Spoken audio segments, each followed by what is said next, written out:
So this particular paper, which is collaborated by Sandeep Sarkar of Xavier University, Bhubaneswar, and Lei Yang of Hong Kong Polytech, deals with a concept which is called distribution neutral fiscal policy. And it follows up with two other recent works in which I had collaborations with Sanjeev Gupta, formerly of IMF, and now it's a working paper of the IMF early this year. Also, a theoretical consequence of that paper, which is very nicely formalized and worked on along with us by Professor Ranjan Mukherjee. And this is the third in the series. So let me just first tell you, I think I have given the idea of distribution neutral fiscal policy as a paper. I've given it in many places here and abroad, but I'll just reiterate what, basic motivation comes because rising inequality within nations is a widely recognized empirical phenomenon.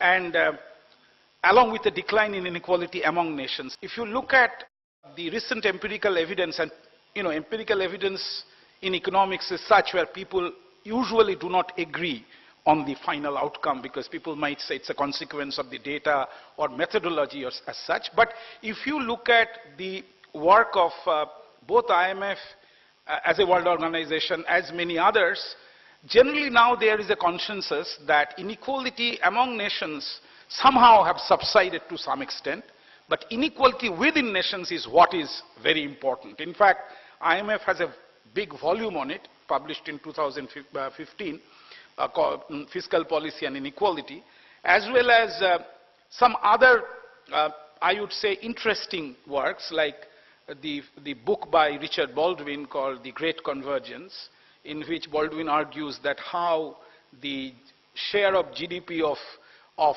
a number of countries, share of world GDP, is now quite substantial and respectable compared to what it was before. But whatever it is, we know that rising inequality, it used to be thought about problems of the developing world mainly, but now this has caused huge amount of political uproar and different kinds of problems in countries which were, of course, they were concerned about inequality, but these countries were not talking about inequality to that extent even 10, 20 years ago. But now what you see that developed countries, rich nations, are moving away from, let's say, quote-unquote, free trade or free immigration or some sort of unrestricted immigration or more liberal policy towards immigration. We see the rise of such concerns in terms of Brexit and Donald Trump's policies, and people started talking about that that things are not as good as they used to be, and the developed countries themselves are going against what they always used to preach to countries like India. For example, in 60s, when we studied economics in mid-70s or early 80s, we found that we would be always reading this stories of conflict where the developed countries are talking about that India should open up much more, and then there is the criticism of infant industry protection, import substitutions, etc. So it seems that developed countries were in fact the proponents of the free world, and we were kind of inward looking and so on. But situation has so much changed today that we actually talk about same policies now, even if not in terms of the standard import substituting industrialization, but it is import substitution nonetheless. Otherwise, there won't be any trade war between United States and China. So that's why inequality is an important issue. And what is distribution neutral fiscal policy? It is how fiscal policy, by fiscal policy we mean taxes and transfers, has fiscal policy failed to contain inequality? Or what will be the performance monitor of fiscal policy so far as inequality is concerned? Now, any theoretical paper, the objective turns out to be very narrow and focused, because otherwise we cannot handle all questions. So these questions that if we look at rising inequality anywhere, so it's like a methodology issue. It so happens that it's applicable now to UK or US or other countries. The issue is, suppose you observe your inequality is going up in some measures, and in fact, as you may know, that more sort of acceptable, recognized and well-recognized measures like Lawrence, Gini or Atkinson's measure or different other types, you would always find that they are basically talking about relative income. Essentially it's a relative measure. So the question is that suppose we observe that this has, the inequality is on the rise. There's a question of whether fiscal policy was doing enough. Now it is quite possible that fiscal policy was doing enough and still inequality was on the rise.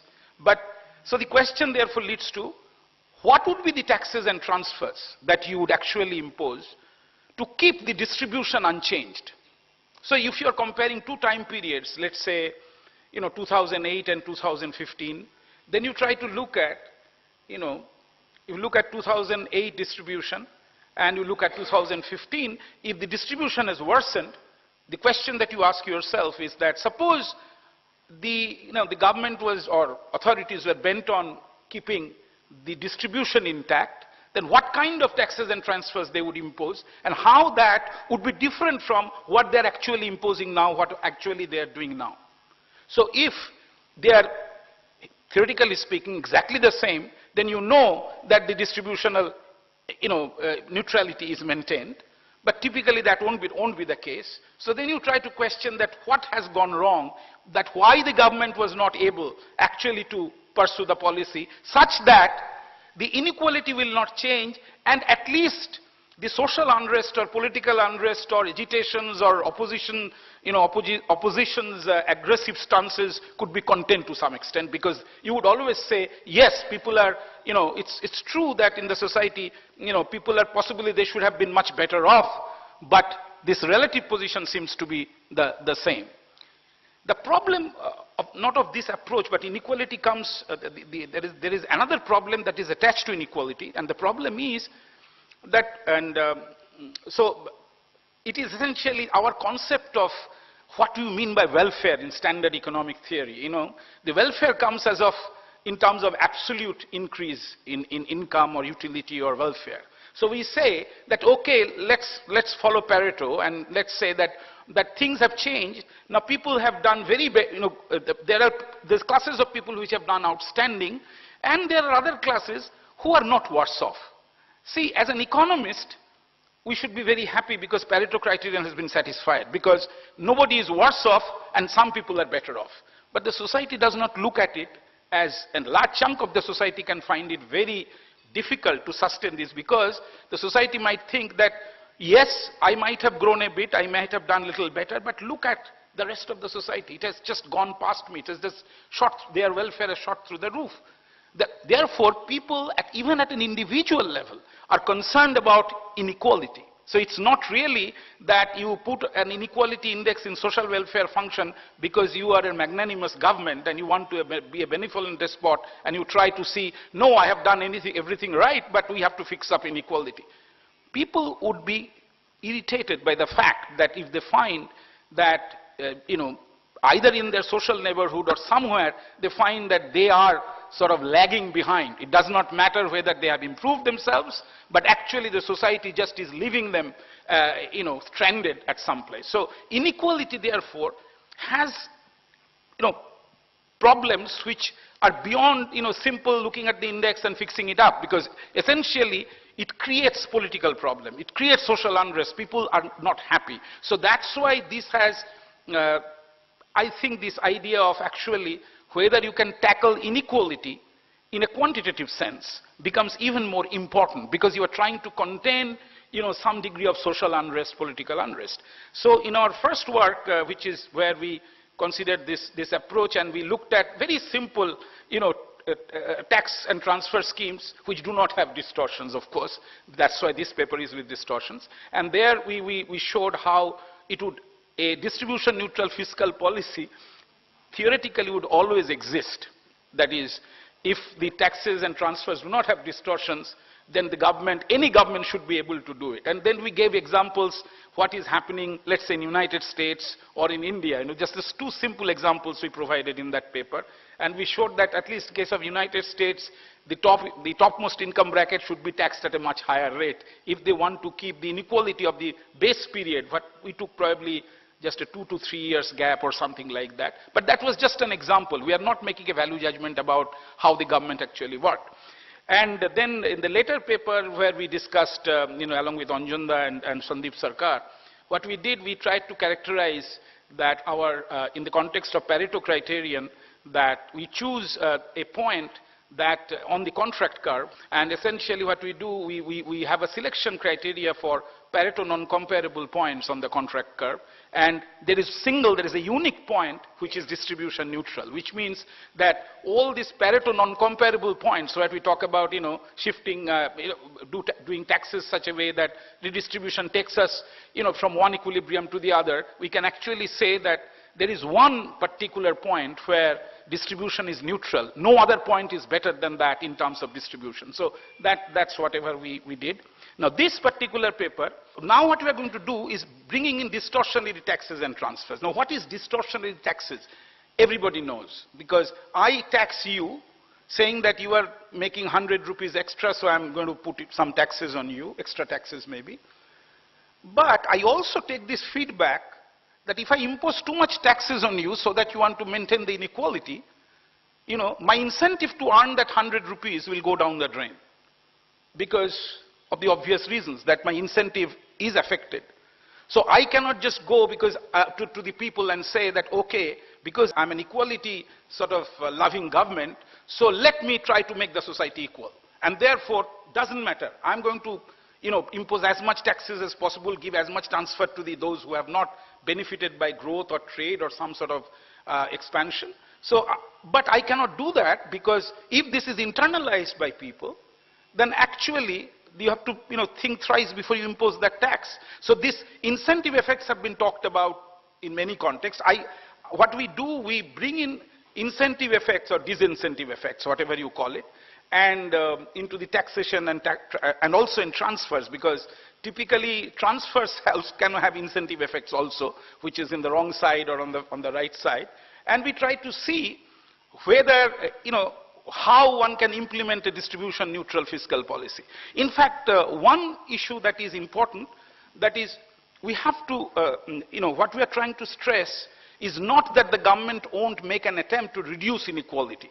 Because of course, every government's wish list, there is a big thing in the wish list, is that we want to not only contain inequality, but we want to have a little more equal society. But the borderline of that you don't allow the inequality to actually jump up. So basically, we are looking at the borderline, but essentially, there can be range of taxes and transfers which actually look at, a declining, environment of inequality. We'll talk about that a little, but to pin it down to this neutral level tells you the minimum that you can do to contain inequality. So there are some interesting outcomes when you try to find out the tax transfer rates which are going to which would be the distribution neutral rates. First of all, you can easily see that since it's a constrained outcome, distribution neutral fiscal policy may not be possible when you have too much of bad effects, incentive effects or too much distortionary effect. But suppose you could design such taxes and transfers, what would be the characteristic of the taxes and transfers? That is, what we show is the following, that if you start from a very sort of a relative, sort of low degree of inequality, lower degree of inequality, then it is tougher for you to implement that. So in a way, it is interesting because as the model tells you that initially if you have a low degree of inequality, and suppose your inequality has shot up through the roof and you want to bring it down, then you are in a worse position relative to some where the inequality was not very high. Where inequality was relatively high. This is a result which tells you that if you go to the real ground level and try to look at the data, then it might be the case that countries which have a lower inequality, let's say period 1980, in fact, or 1990, we have a simple data set we'll show you later, then that particular, and the country has a higher degree of inequality at that time, then the growth of inequality would be greater for the country with a lower degree of inequality. And the growth of inequality would be lower for a country which has a higher degree of inequality.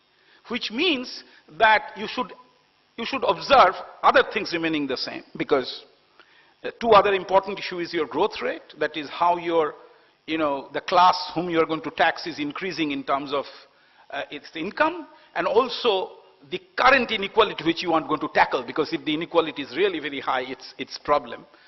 Given other things, this would mean there is some sort of a convergence hypothesis going on, in the sense that, low inequality bracket you can read high income countries. They will have a tougher time in containing inequality than high inequality low income countries, basically. So let me just, again, this particular diagram is not really, I'm not trying to say that it's exactly corroborating my model, but it's a data that anybody can access from the Prof data of the World Bank site, and you can actually calculate. So this is between 1990 and 2016. What we have done, we have looked at change in inequality on the y-axis, and initial degree of inequality. Now, the initial degree of inequality may vary because, you may not have data for all countries of 1990. You may have some data for 1995 or 1997 or something like that as the initial point. Now, so this is statistically 100% not perfect, but whatever you do, the way you want to do it, and you compare the growth compared to the initial state of inequality, you are bound to get a downward sloping line, which says that low inequality countries are experiencing a higher degree of inequality. In fact, if you take this data and plot, for example, in 80s, for example, what was the inequality that was being experienced by the countries in the world?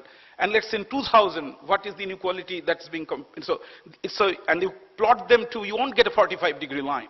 You'll find some countries are above 45 degrees, which means inequality has gone up to some large extent. And there are some countries which are actually below 45-degree line, where within country inequality has either not gone up to that extent and actually fallen to some extent. So if you look at that, this is the heterogeneous response of countries, And basically, therefore, the question therefore is that to look at, how this, the model is very simple.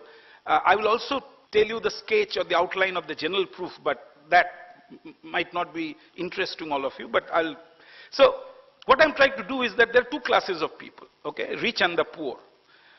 Now what is the distinction between rich and the poor is that poor has lower income than the rich, and the growth rate of income for the rich is much higher than the poor. So these are the two characteristics that I divide this economy into two-class economy. So there are two conditions that you have to satisfy. The condition one is, when I tax the rich, it has two effects. First of all, the after-tax income is coming down, of course, and also the rate itself has an effect on the income level. So this captures a broad, this summary summary symbol actually or construct captures a large body of research on how you model distortion. I'm not going to model distortionary effects in a very specific form. It is essentially affecting the income of the people whom you are taxing. Now, whether they are actually, their labor supply is falling back, that's why they don't want to work, or there are some other incentive problems, we are not going to discuss that. We want to know that W1 prime is less than 0. As you put more tax, these guys think, their earning capacity actually goes down. Maybe voluntary, maybe involuntary, we are not going to discuss that. Now, the 2%, so basically you have tax, the total amount of tax that you collect, you give it to the other guy. So that's your transfer. Now that chap gets the extra income, but its wage also is sensitive to this transfer. And that may have positive and negative effects. Because if you go by the recent work on, people talk about this universal basic, universal basic income. So you give extra income to the poor people, how they're going to use it. Or for example, give them some assets, for example, how they're going to do it. That there's a class of economists who argue, or a group, a very influential group, they argue that if you give something to the poor just like that, they would be utilizing it, they will invest some part of it, they will consume some part of it, and that might actually improve their long-run situation. And then there are issues that we also confront in this country, in the point that if you give, for example, the story of Norega is not really uniform across countries. You know, there are situations where people actually have abstained from work because this has not created any public assets or anything. So Norega has its leakage, has its problems also. So we don't focus on how exactly this W2 will behave. We just say there may be positive or negative effects. Okay. So what you require is that a tax rate must satisfy this both. That is, on one hand, the after-tax inequality has to fall or remain the same, and the tax rate should not be high, more than that critical amount, which actually takes away all the income from these guys, right? So that so the first constraint and the second constraint, if both are satisfied, you know, this policy is feasible. Now, which tax will you choose? How would you choose it? That's a separate issue. So we just plot these two, and I'll just, if you look at the figure here, and you can easily see that T bar is the highest tax rate that you can impose, and T star is at least you have to impose so that inequality remains the same. So if T star, so there is a gap between T star and T bar, then it's feasible, because you can choose any tax rate between T star and T bar, and you would be able to implement distribution neutral fiscal policy. In fact, T star is your distribution neutral point. For any tax that is below in T bar and above T star, you can actually reduce the inequality also. So this is possible. In fact, this shows the feasibility of it, but one can prove that may not be true at all. But one interesting exercise that one can do is that suppose we start from a lower degree of inequality. So this is where, so you can think of India as the blue line and United Kingdom as the green line in 1990. Okay? Because UK had a much lower inequality than India. Then the tax rates with which UK can play around are actually smaller than the tax rate with which India can play around. India can tax more than UK and still be able to implement this distribution neutral policy. But UK cannot. This argument is essentially, if you start from very low degree of inequality or relatively low degree of inequality, you are starting from here, and inequality has gone up there. You are trying to pull down so that you want to make it level as the low degree. So lower it is, you have to pull it down more. And if you have to pull it down more, you have to actually impose more taxes. But more taxes has both negative effect on tax base as well as the amount that you take out from tax. So other things remaining the same, having a low degree of inequality is not really, to start with, is not really a very good sort of initial condition for you to control, to be able to implement this distribution neutral policy. Okay? And in fact, with that and then if you solve for T star from that figure 2 where you look at that intersection and the T star is a function of 3 variables. One is the growth rate of income. Growth rate of income here is, of course, growth rate of the top income earners. Then initial inequality, I0, and the inequality that is currently you observe and you want to cut it down. So that's your I1. And when your growth rate is higher, then you can afford to tax lower amount and still, implement this policy. When your inequality is high, then what happens is, if your I0 is high, still you can reduce that so that your range expands because you can actually impose a lower tax rate. And then if your initial, your ultimate inequality, that is the inequality you want to, if that is pretty high, then of course you have to impose a very high tax rate. And imposing higher tax rate has this problem of that you are going to that critical level of T bar. That is, if you impose too much of tax, high tax, then your income generating function is affected. So if we just, concentrate on this idea of what the fiscal policy, in a very, I would say in a very basic sense, fiscal policies are essentially policies like taxes, transfers or whatever. They have a budget constraint. So here we are always on the balanced budget criterion, so I'm not allowing the government to actually run a deficit or anything. But it's a balance, it's a kind of has a budget constraint. Government knows that, okay, I have $100 to redistribute. Okay. First you decide on this $100 or 100 rupees. How do you decide that? By imposing taxes and so on. Now, if you have to take a welfare criterion, and if you really take inequality seriously, then you have to figure out that I won't allow inequality to go beyond a certain level. Then you choose your tax rates. That will, in this model, give you surplus with which you will have to work. And you have to check whether, to what extent you can use fiscal policy to address this problem of inequality. Now, people talk about that, you know, you have to transfer to the poor, you have to transfer to the disadvantaged, you have to transfer to someone. But actually transfer, definitely, but it comes from taxes or resources that you raise from somewhere, right? So the question is, to what extent you will transfer, whether that would be consistent with your objective, in the sense that you may actually try to transfer a lot, either it will put a pressure on your budget, and the point is that you may need to do something else. The fiscal policy itself will not do it. Because if you really want to raise taxes and do it, then you are actually affecting the incentive structure of population. Now, whether it is happening in one country and it is not happening in the other, whether New Zealand is doing it better or Italy is not doing it, or India is doing it, you know, good. In fact, India and US comparison we had, it was good to see that so far as this simple exercise is concerned, that India has done better than US, but that needs further analysis.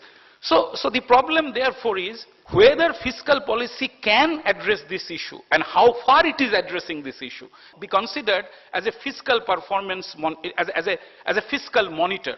So if I have a distribution of tax and transfer rates that are consistent with the distribution neutral fiscal policy, and then I have actual tax transfer rates, and the statistical distributions can be compared. There are methods where you talk about how different are these distributions. If these distributions are very close, then you know that fiscal policy is doing its, you know, doing a great job, but that may not be enough. There may be other social issues there. But if these two distributions are far apart, it means that probably government could have done something, and the government possibly has not done it.